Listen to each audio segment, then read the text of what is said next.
Welcome back, dreamers. Your host Ken here with some exciting news that I just couldn't wait to share. Somewhere in Dreamland now has an amazing new merch store filled with custom Somewhere in Dreamland hoodies, t-shirts, coffee mugs, pint glasses, and much, much more. So what are you waiting for? Why not hop on over to dreamlandpodcast.weebly.com and grab yourself or someone else some custom Dreamland gear now.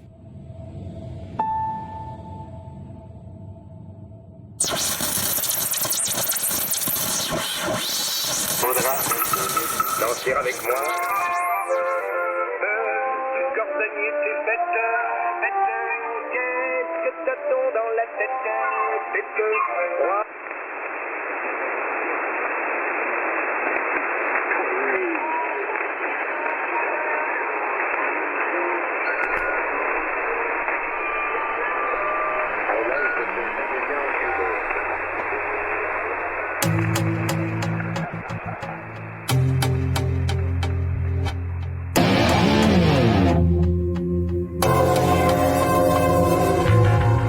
Welcome back, dreamers.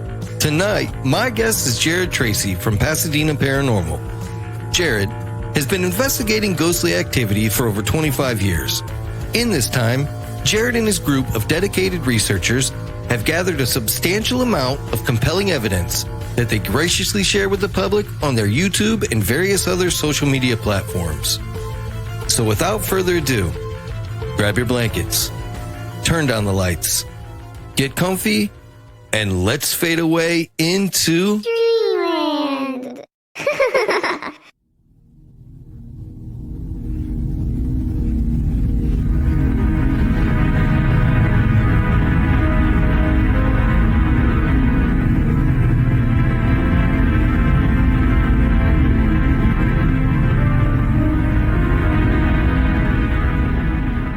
How you doing, Jared? I'm doing pretty good. How are you? Good, man. Hey, I want to tell you, I really enjoy your YouTube videos and your investigations, and I really think that everybody should check them out because there's some real, honest-to-good stuff in there, man. Cool. We put our heart and soul in it, and it's 100% legit. You should see the review process. Let's just say that. I'll bet because your videos. The one thing I noticed about your videos of your investigations and your information is that it's very clear cut and to the point. There's no bull crap involved. You guys go right to the point and you put it out there. And I really appreciate that. Yeah, well, in this field, especially, me and Brent, we've been in it for a while. Been doing it for 25 plus years. We took a little break, and coming back, we found that there was a lot of things that changed in this field. There's a lot of fakers out there. And, a lot of people that are just in it for the views and for the watch hours and likes and stuff like that, and for the notoriety. We're not in for that. We are in for documenting evidence and the existence of, and our work bettering the field instead of hurting it. Now, what would be, I know I'm kind of jumping the gun here, but since we're on track, what would be your main goal in this field? Would it be to prove the existence, or would it be to just lay the information out for everyone to make their own decision? Everybody's going to have their own opinion on anything. You can't change anybody's opinion. That's on them to do that.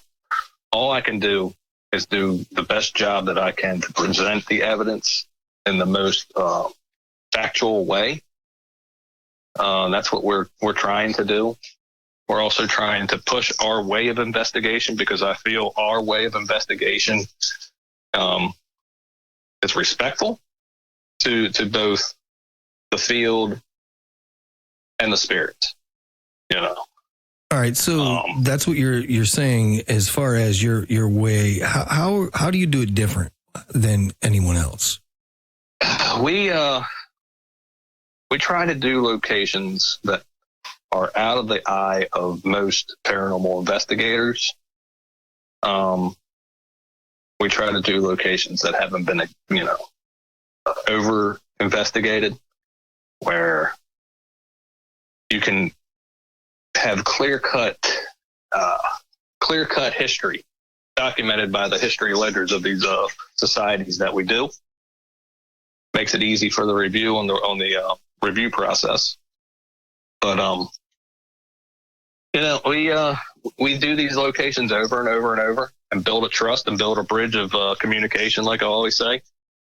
And that's how the communication comes quickly to us. I mean, I'm sure that owners respect you for that too. And definitely. We bring donations to these places. All of our locations that we do are actual historic societies, museums that have to fit our criteria that is to have a historic ledger. So when we get a name, we can go back and verify that name has ties to this house. You know what I mean? Yeah.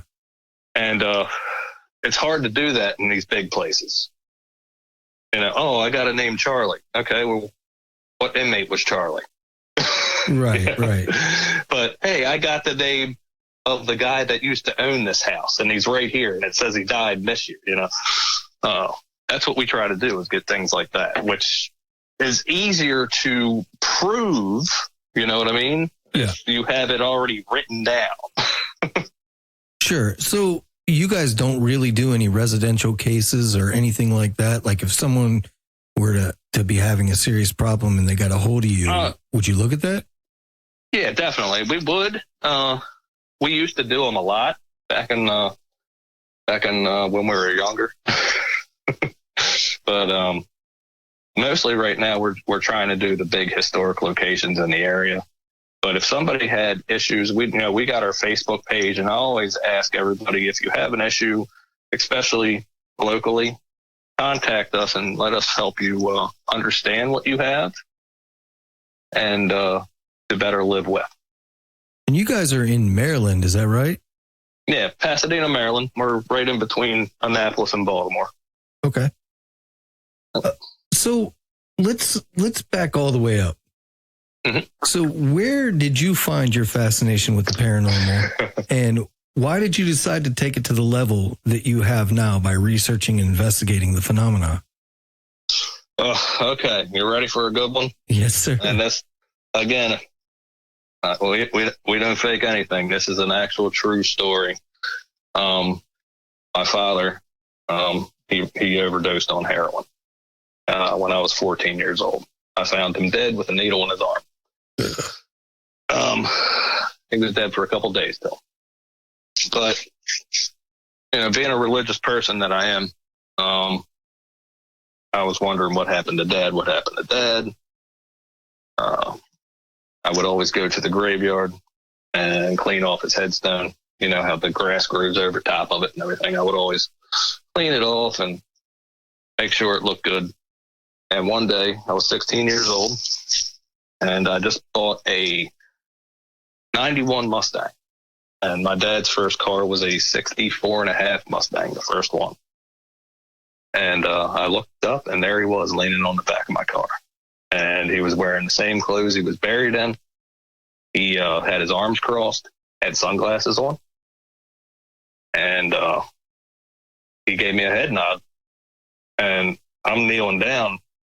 I stand up and I shake my head, and when I open my eyes, he was gone. Wow. And from that point on, I was like, I need to figure out how that happened and what just happened. Right. Yeah, understandably. How old were you when you discovered him? I was 14 when I found him. So it took 2 years. Yeah, it took 2 years for him to, I guess, work up the amount of energy to say, hey, I want to make sure that you know that I'm okay. That's what I feel it was. Yeah, man. I think every encounter is a spiritual thing, no matter what. And that's what, and Brent had issues with his house growing up in Pasadena, Maryland. And, we were friends for a long time. We were friends since we were 10, 11 years old. And finally, we started talking about it one night when we were hanging out. And we were like, well, let's go figure out what's going on. Yeah. So we would go to these abandoned places around here and things like that, cemeteries. That's how we started off.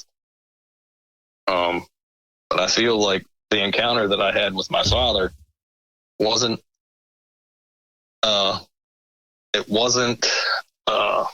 coincidence. It was meant to be. And I feel this is what I'm supposed to be doing.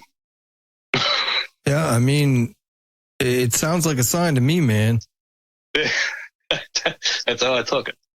Yeah, well, I mean, you know, that says something that after 25 years, you're still doing this. I mean, that means you're serious about it and you really took that to heart. And Definitely. Maybe that's what he wanted for you, was just to find something that you could throw your heart into, you know? Maybe. You know, like I said, we took a couple years off because it was really, really taxing on me. Bad things happened in my life, and I had to get away from it. And I was happily retired, and I had all of our evidence. Well, you know, maybe 40% of our evidence from past cases on a flash drive. And my fiance said, "I'm going to create a YouTube channel." Yeah. I was happily retired, playing golf and everything, you know. And I started looking at our old videos, and I was like, "Man, we were good." Just lit that fire again, didn't it? It did. It literally. She started the channel in June, and we had our first investigation in August. That's awesome, man. That's awesome. And we've had 5 cents. We do one a month, and we have all the way up until next August scheduled. Now, how many members deep are you guys right now? We have me, myself, which is Jared Tracy. My fiance, Jackie. Brent, who is the co-founder of Pasadena Paranormal Investigators. And Ed, who is our sensitive / medium. Okay. He's not a full-blown medium. He's very, very sensitive, though. He has the feelers.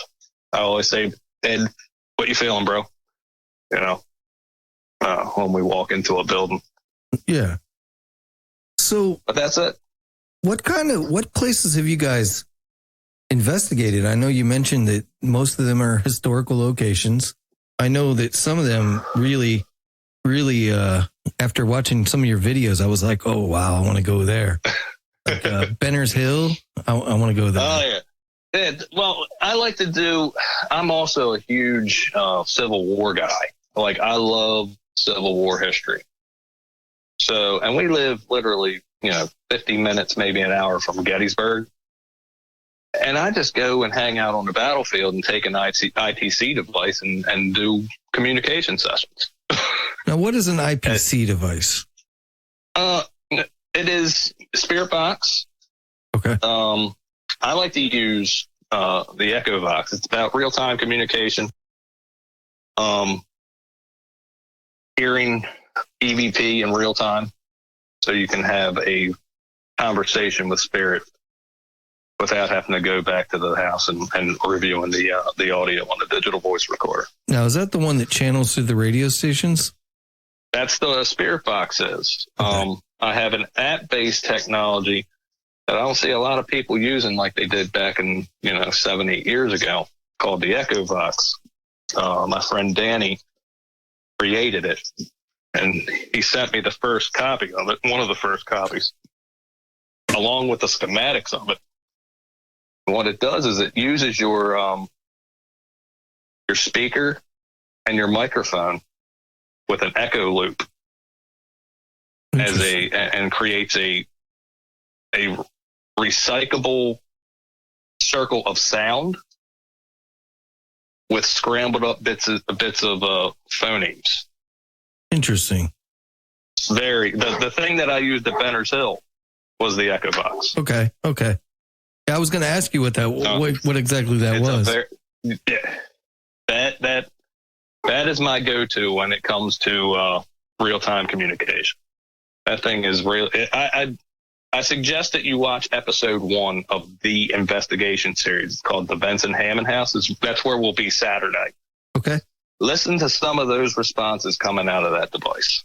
What types of things have you collected from that particular location? Benson Hammond? Yeah. Oh, I've gotten all kinds of stuff from Benson Hammond. We've investigated that place probably 100 times.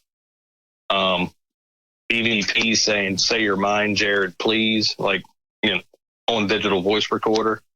We didn't hear it with our ears, but it was on the recorder. Hopefully it was a woman. It was. Thank goodness. and there's a little behind the scenes. Jared went and spent the night there the night after we heard it by himself because we had keys to it. Oh, wow. How was that for you?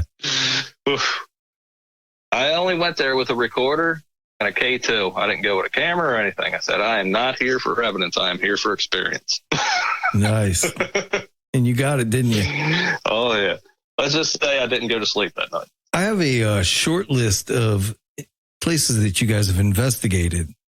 Mm-hmm. Let's see. Howard County Historical Society Museum. Awesome place. Lee Monument, Gettysburg. Oh, yeah. That's where the Pickett's charge began. Chambers Farm in West Virginia. Yeah, that's another ITC, Civil War ITC battlefield session. We just spoke about Benner's Hill. I have Rose Farm in Gettysburg. That place is highly active. That is where thousands of Confederate soldiers are buried. Right off to the left, 9,000 casualties. Wow. Yeah. That's what kind of stuff do you guys get there? I've got everything from partial apparitions of Confederate soldiers walking out of the woods and then disappearing to happy birthday. Literally happy birthday coming through the Echovox when it was my birthday. Wow. Now that's interesting. I mean, we've been there 3 times. So, they say the spirit world is not held by our conception of time. So, I mean, we go there 3 times, like we never left. Right. Like, hey, you came back, hey, where'd you go? Let's talk again. It's still your birthday. Now, there's 2 locations on my short list that I'm really interested in. Mm-hmm. And because I've heard a little bit about both. Yep. The Children's Orphanage in Gettysburg and the Jenny Wade House. Yeah, so those will be going back in 2022. I don't know exactly when, but I will tell you that both of those places are highly active. What would you like to know about them? Yeah, so the Children's Orphanage, I've heard really, really creepy things about that place. Mm-hmm. What was your take on it, and what did you guys collect from there? If you go to the Facebook page, we got our best ghost photo from there. One of the main claims to that location is the 3 children that Amos Humiston, Union soldier, died out front, and his wife couldn't take care of the kids, so the kids went into the orphanage, and Rosa Carmichael, who was the caretaker, was an evil person, and you see their apparitions all the time, these kids. Well, we caught them on video in full spectrum. Awesome. If you go to the Facebook page, it's on there. Just click through the photos, you'll see it. One of the little guys is peeking around the pole. The other 2 are sitting on each other's lap. And when you get home and you look at this evidence, you really, really, really comb through it. Do you get the chills? Oh yeah, definitely.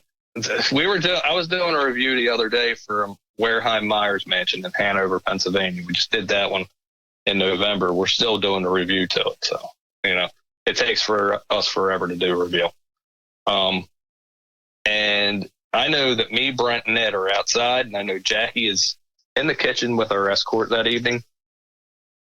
And it sounds like somebody's pacing back and forth, back and forth, back and forth. And then literally, like somebody goes over to our camera and says, "You're going to get out now. Get out. Get out now." And when I heard that, I was like, oh my goodness. Jackie was like, "Did you hear how creepy that voice was?" I'm like, "Yeah, I heard it." I lived in a house one time that we had some pretty crazy activity going on. So we decided to set up a camcorder and a recorder to see what would happen. It was an old house, and we got coughing like really close to the camera. So like it wasn't like it was somebody off in a room or one of us sleeping that was coughing. It was really close to the speaker. But the recorder was about 4 feet from that camcorder, and it picked up absolutely nothing. So that's how it happens sometimes. I mean, it's crazy how spirit can pick a device that it wants its voice to be on. Yeah, I always wondered about that. If it has something to do with maybe the camcorder was plugged in and the recorder was not. It was using battery power. So I was wondering if maybe they were collecting the energy from that and they picked that device because of that. It could have been, different frequencies of EMF inside the electromagnetic spectrum from batteries to house power also. Yeah, that is true. I never really thought of it that way. Yeah. I always found that super interesting that it 4 feet away, it got nothing, but the other one was full blown. It was overmodulated at one point too. So somebody was like right there, almost like there next to the mic, Well, going back to the Jenny Wade, me and Brent, we were we were on them in back-to-back nights from 11 p.m. to 5 a.m. in the morning.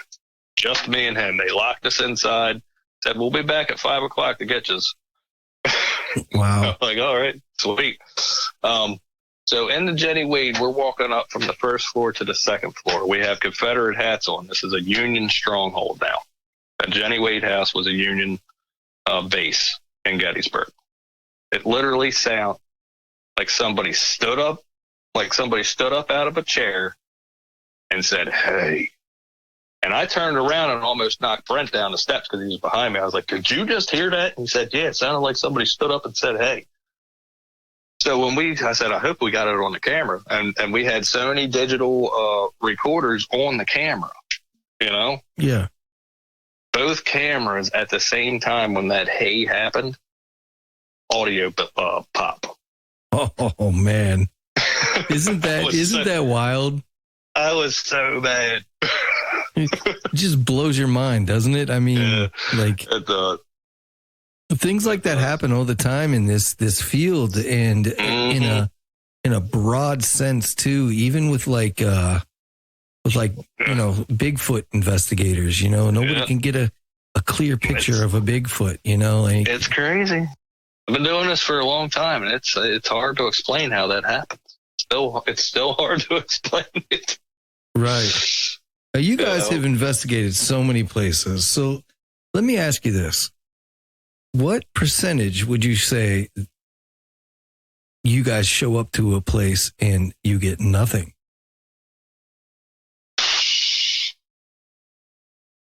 I would say it's only ever happened once.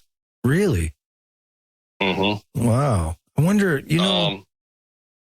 these places, the places that we go to, I typically pick them. And I wouldn't say I'm a medium or sensitive or anything like that, but I have this gut feeling on these places. Like, I'll drive past the place and I'll there's something in there. Yeah. Well, maybe you do got a little something, man. It's never let me down. Maybe once, like I said, once it did. The reason I was asking is because I feel like a lot of people, watch these TV shows and they think that, I'll just get myself a recorder and a K2 and whatever, and I'll go out and I'm going to get something every single time. And then they get let down when they don't, Yeah. Well, I've always said, like I said, it's all about respecting and having the other side know what your intentions are and bringing that to them and building a bridge of communication. Start off with something easy. Hey, do you see how many fingers I'm holding up? What I like to do with the locations that we do, I like to come in and say, hey, what we're doing here is helping your house. If you like staying here, and you want this to stay, this will help. Yeah. You know, and typically that works. And then you build that bridge. What color shirt am I wearing? How many fingers am I holding up? How many people do you see? And once that first one starts going, then it's like an avalanche. So what you're saying is you don't go in and try to fight these ghosts like some of the TV shows. No. No. I mean, if it, I've only had to get crazy once, and but no, we are 100% respectful until disrespected. The only time I really had to get forceful, and I always said that as long as your spirit is more, the spirit that you have inside you is more dominant than the spirit that's there, and your faith in Christ is strong, nothing there is going to hurt you. So we had Brent's son physically attacked inside the Howard County Historical Society by something dark. Took him to the ground. We couldn't pick him up. He weighed it like literally. I couldn't pick him up. Brent couldn't pick him up at first. He weighed like 1,000 pounds. He was just so heavy. He had that 1,000-mile stare. And we had 2 escorts with us that evening. And I looked at them. I looked at Brent once he got his son up, and I said, "Everybody, go outside." And our escorts went outside. Brent went outside, and I just went around that house calling out whatever. Took Brent's son to the ground, letting it know that go ahead and try to do that again. And calling out the name of Christ. And what were the results on that? Everything calmed. Everything calmed. If you watch some of the older stuff from Howard County, the ovulus is it calls me a few choice words through the ovulus a couple times that aren't even in the dictionary. Wow. And it laughs at me in dictionary mode. Wow. But as for its actions, they calmed. So you're talking, it calls you some words that aren't in the ovulus dictionary, correct? No. The ovulus has a 2,500 word dictionary. We had it in dictionary mode. Can I say the word? Yeah, go ahead. Pussy is not in the dictionary. Right. So the spirit through the ovulus called me a pussy, and then started laughing. Wow. In dictionary, it went ha ha. I bet that was creepy by itself right there. You have to go through the videos. I can't remember which one it is. You got to watch it though. I will check that out for sure, man. I'm about halfway through them, so it's probably in the Howard County. I would say it's in the Howard County playlist. All right. So you already answered one of my questions. I was going to ask you if you've ever ran into a demonic haunting or a dark spirit or anything, but it sounds like you have. So I ran into a few dark entities, a few negative energies. I think the word and the thought of it, I'm not saying that they don't exist because I'm religious and I know they exist.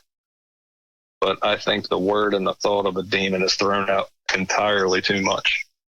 And that might be a little bit of Ghost Adventures, throwing it out all the time. Like I said, we've done hundreds of investigations, and I can about 99% say that we have never ran into anything demonic. I spoke with a while back a couple other podcasters who run similar shows as mine on a kind of like a roundtable type thing, just for half an hour or so. And they were discussing demonic entities and stuff. And, they both said they've never really seen any real evidence of demonic entities and this and that. And they really just don't believe that they're out there in the field. And, I was the only one that disagreed. And I said, I think that they are out there, and I don't think they're in those places that you're looking for them in. I mean, they could be, but I think that they utilize the ghost or paranormal phenomena to seek their way in to you if they want to. Possibly. Good possibility, good theory right there. Using almost like the gray alien theory, right? Like the grays are just the henchmen. Yeah, I mean, that's kind of like a lot of these cases that I've looked over, demonic cases, you know, a lot of them start out as like hauntings, and people think they're hauntings. And I think that they do that to get you to think. And a lot of times those demonic entities will befriend you as a haunting. And that's even weirder. But I really think that they use that as a way in. That's why those lines get crossed. Yep. I can tell you, anytime that I feel like we're starting to encounter anything negative, I always make it a point to let them know that if you think you can get past my armor, which is in Christ, I dare you. And that never goes past that. You let them know where you stand right away. Exactly. I got the big guy on my side. Yeah. you know. So, in your opinion, what is the most definitive or clear-cut evidence that you guys, Pasadena Paranormal, have collected? Episode 1's pretty good. You have to watch that one. That's the full spectrum thumbnail of me and Ed in it. That's a really good communication session. But we've gotten so many EVPs that are just four-letter Class A just coming out of the ether. You know, where are they coming from? We don't know. Right. Yeah. People can tell me, "Oh, yeah, that's radio frequency." No, it isn't. Yeah, I know. I've heard some crazy stuff, man. No, it isn't. A really good friend of mine. They do paranormal investigations. Well, they're paranormal enthusiasts. They call themselves, but they really do investigations. So they had a what the hell is the app on your phone called? Is it the Necrophonic? Yes, the Necrophonic. I've seen that being used. I only use 2 apps because I know the creators and I know the work that was behind them. Yeah. But a lot of people using it, and that's something to look into, maybe. Well, my buddy, he is a black gentleman, and this thing straight up called him the N-word. That happened. Yeah, that's pretty definitive. Yeah, I'm pretty sure that's not in the dictionary for the Necrophonic. You know what I mean? No. And we just did an investigation. Have you ever heard of Commodore Isaac Mayo? Yeah. We did an investigation at his home in Anne Arundel County, Maryland, where he was supposedly killed himself. I don't think he did it with the communications that we got, and there is mystery behind his death. I think somebody set him up, and he threw that out there too, that word. Wow. And remember, this guy is a former slave owner. Okay. Yeah, so it was very. This is episode 3 that's going to be coming out. We're trying to put that together at the end of this month. This is a awesome investigation. The place was from 1692. Wow. Yeah, it used to be a pirate's house. William Cotter. Jeez, that's pretty cool, man. I'm excited to see that. So much history in that place. That was only Brent didn't make the trip down from up from South Carolina. That was me, Jackie, and Ed. But Brent did a remote session, and we got some EVPs on that one as well. So that's pretty good. That's pretty cool, man. So what do you think this far into your investigations and research? What do you believe the reason is that these spirits still remain present in our world? Do you think that some of them are trying to find their way back? Do you think that some of them are lost? Do you think that some of them are attached, or do you think that their spirits are just all around us all the time? What is your best guess?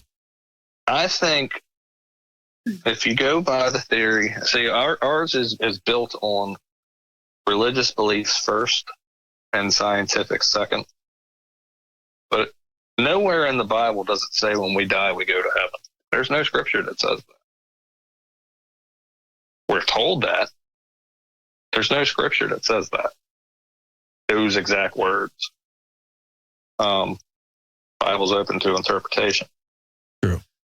I believe that a lot of these folks are in a place where they don't think they should be, because they thought that they should have been moved to another place instead of the holding facility until the time that he comes, which is Christ. No, nobody sees heaven until Christ comes. There is a scripture that says that. These folks they're confused and they're lost. They don't know where they're at.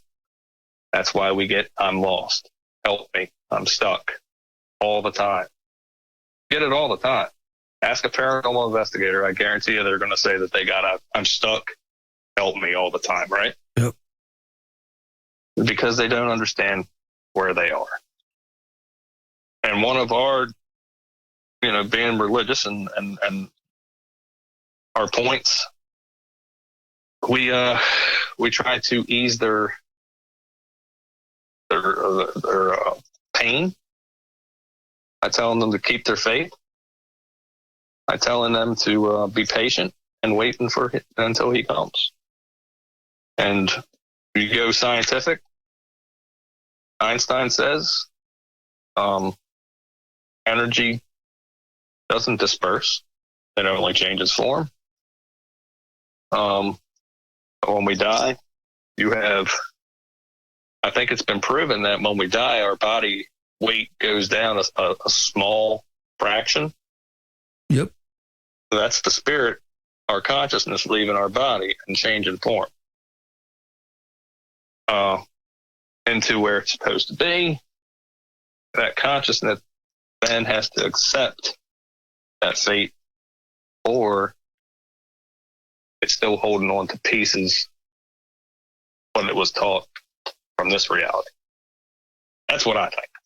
Hey, it's as good a theory as any, right?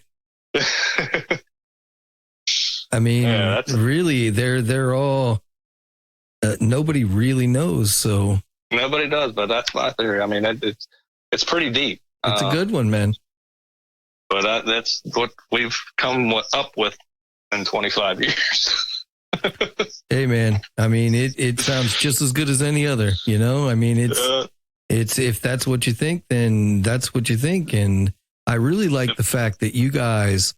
I talked to so many investigators, and I have spoken with so many investigators that, they go in and they say, "Oh yeah, we had this person say, or this spirit say, help me," or we had this homeowner that was really having this demonic or this, spirit problem. And I'm like, okay, well, what did you do? Like, did you do anything to, like, no, we just went in and told them, oh yeah, your house is haunted, or we just went in and collected the evidence. Well, from my standpoint, that's a little rough, man. If somebody's asking you for help, or, and all you do is go in and verify that's doing nothing, Oh yeah. Yep. Well, we always try to help out when it comes to a residential like that to first understand, hey, this is what you got. And then how to come up with a way to live with, if it's a nice entity or a nice, just a past occupant, or if it's something dark, how to get rid of it. Right. And I also like on the flip side that if you guys go into a place and you have a spirit that's asking for help, you try to help them out as well. That's pretty rare in this field. If you watch the original Rose Farm video, I hear in that the communication, I hear, "Where's heaven?" And I started to go into my my thoughts. And I said, hey, bud, I don't know your name, but you don't need to worry about that right now. Nobody sees that. Nobody sees that until he comes. I just want you to keep your faith and be patient, and everything will be okay. And for the rest of that session, nothing about heaven, nothing about help me, nothing about stuck happening. Huh. Well, I mean, that's awesome, man. I mean, you're doing more than most people out there. That's for sure. I get emotional with these spirits, too.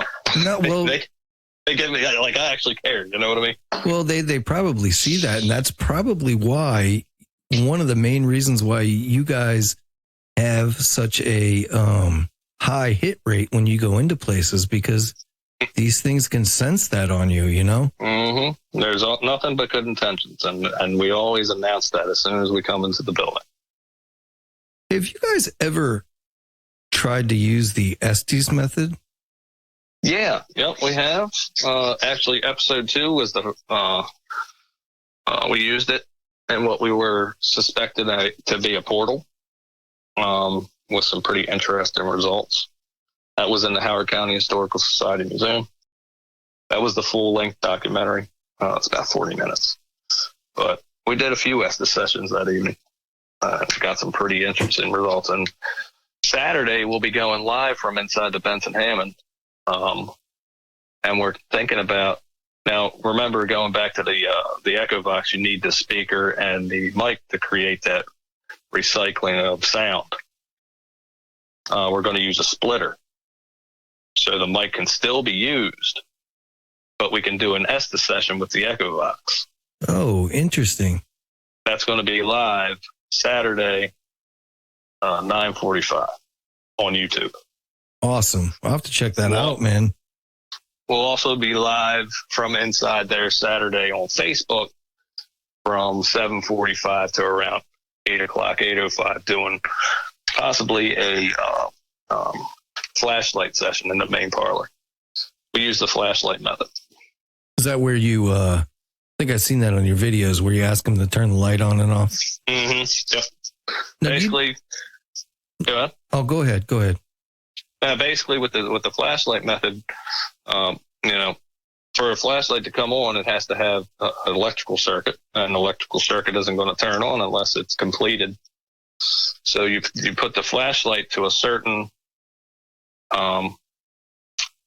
mini mag. You know how you twist the flashlight? Yeah. To turn it on, to close the circuit. Put it right before it's closed. So all it takes is somebody to touch it, and it comes on. Now, if these spirits are made of electromagnetic energy like we think, if they touch the flashlight, they're completing that circuit, therefore turning the light on. Interesting.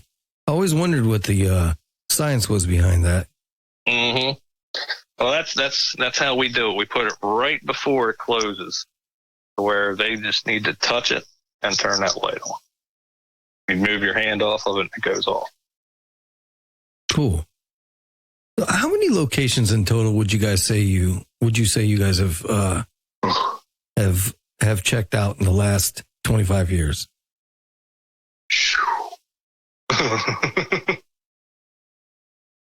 50, 60. Okay. And what around there? What would you say is the one place that you've investigated that you'll never get tired of? The place that we're going Saturday. Okay. Benson Hammond House. We call it our home away from home. We actually had keys to it. Like I said in the beginning, we had keys to it so we can build a relationship with the spirits there. There used to be a place called the Von Paris Building, which was the family home of the Von Paris Moving Company from 1810. But they tore that down. We had keys to that too. You guys have some of those videos from that place on your YouTube channel as well. Mm-hmm. I love that place. That place was my second favorite of all time. It was so dark. It was so dark there. Like, we do everything in infrared, and especially in that basement, you couldn't see an inch in front of your face. Like, it was just so dark and heavy, sticky. So good old haunted location. Awesome. They tore it down and made new condos, and I'm wondering why the people are thinking their new condo is haunted. Oh, are there reports of that? I haven't heard anything, but I know it is. Well, they'll be calling you soon. There's a jerk there, a real dark, mean asshole named Gabor, and me and him did not get along ever. I tried at first, and he would never let me build a relationship with him. I guess everything, he hated me. I hate Jared. Get out, Jared. Like, it was cool Brent being there. Jared, get out. I don't know why. Just didn't like you, man. Like, what did I do?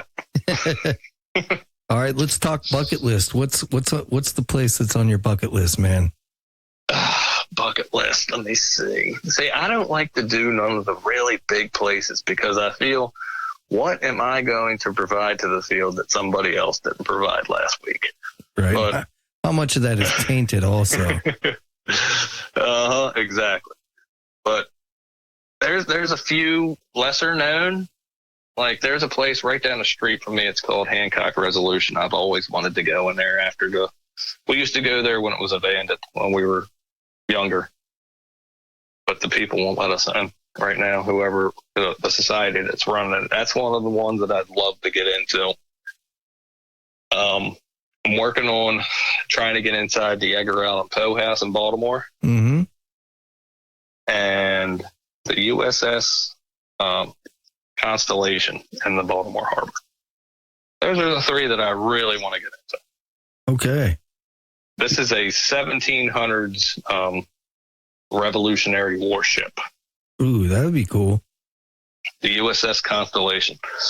I'm in open dialect with them, but because of COVID, it's really not going anywhere right now. But they have reached out, and we have sent emails back and forth. So that's a start. Well, you'll have to let me know if you get into that place, man. I'd be interested in hearing about it.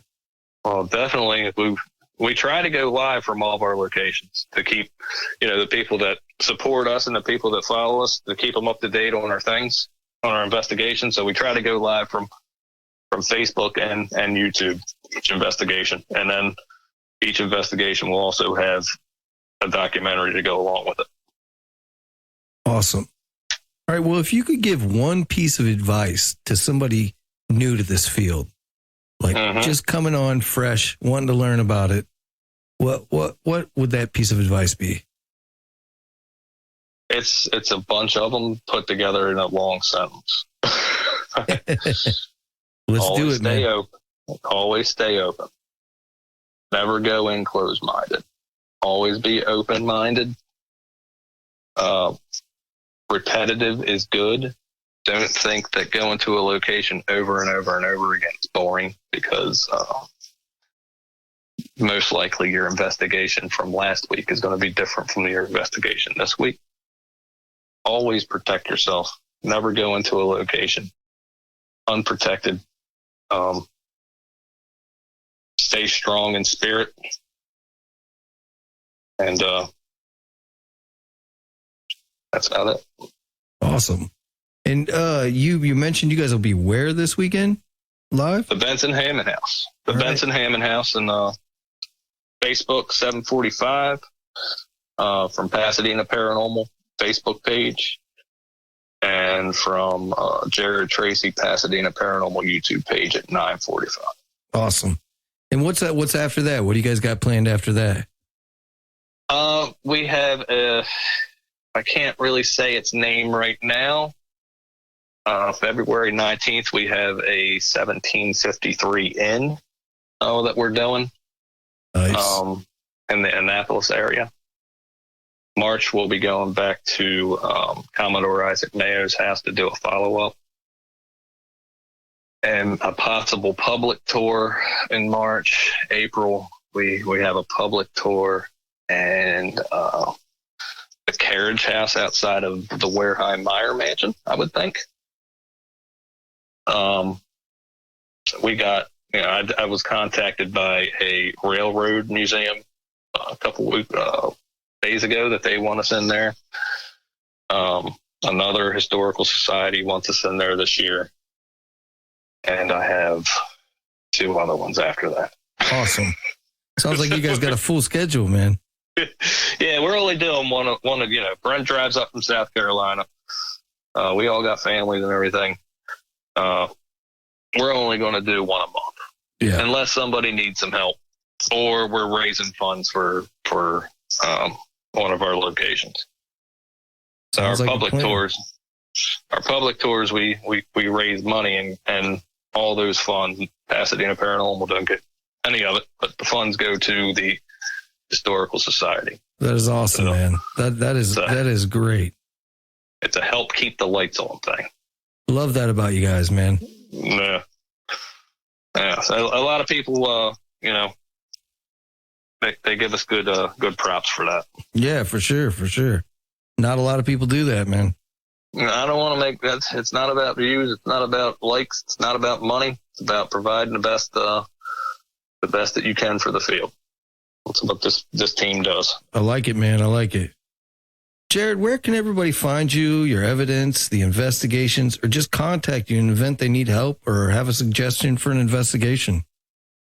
The best way to contact us would be through our other 3 social media platforms: Twitter, Instagram, and Facebook. Pasadena Paranormal. Jared Paranormal is one of them, right, honey? Yeah, Jared Paranormal is Twitter. Pasadena Paranormal is Instagram, and Pasadena Paranormal on Facebook. And if you want to see the team in action, check out the YouTube channel, which is Jared Tracy Pasadena Paranormal. That's where all of our collected data goes. That's where all of our finished documentaries go and stuff like that. And I will say that you guys are very responsive on Twitter for sure. That would be Jackie. Oh, Jackie well, tell Jackie she's amazing. Honey, you're amazing. She runs the Twitter and the Instagram. I can't do all 4 of them. Yeah, man. I do it for the show. It's work. It's work. But I know I got 2 of them. I'm like, oh my goodness. Well, hey, man, I really, really appreciate you coming on the show, sharing your evidence, talking to me about all the cool places that you've been and are going. And I appreciate your time, man. Yeah, like I said, I appreciate you finding us to be interesting and show worthy. Yes, sir. Hey, you have a good night now. Yeah, me too, bud. Thanks. Well, that about does it for Dreamland tonight, dreamers. Thanks again for listening, and good night.